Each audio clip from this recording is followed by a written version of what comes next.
ಹಿರಿಯರಿಂದ ನಮಗೆ ಸಿಕ್ಕಿದ ನಾಡಿನ ಆ ಕ್ಷೇತ್ರ ವ್ಯಾಪ್ತಿಯನ್ನ ರಕ್ಷಿಸಿದರೆ ಸಾಲದು, ಕ್ಷೇತ್ರ ವಿಸ್ತಾರವನ್ನ ಕೈಗೊಳ್ಳಬೇಕು. ಹೌದು.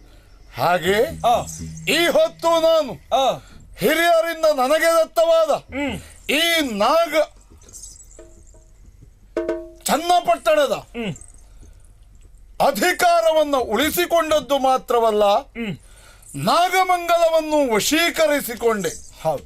ಅಲ್ಲಿ ಆ ನನ್ನ ಕಿರಿಯ ರಾಣಿ ಕೋನಮಾಂಬೆಯನ್ನು ನಿಲ್ಲಿಸಿದೆ. ಯಾಕೆ ಗೊತ್ತೇ? ಯಾಕೆ?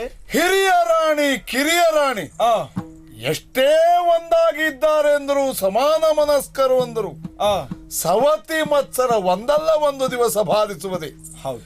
ಹಾಗಾಗಿ ಹಿರಿಯ ರಾಣಿ ಚನ್ನಪಟ್ಟಣದಲ್ಲಿರಲಿ, ಕಿರಿಯ ರಾಣಿ ಕೋನಮಾಂಬೆ ನಾಗಮಂಗಲದಲ್ಲಿರಿಸಿ ಆ ಅಲ್ಲಿಂದ ಈ ಕಡೆ ಬರುತ್ತಾ ಇದ್ದೇವೆ.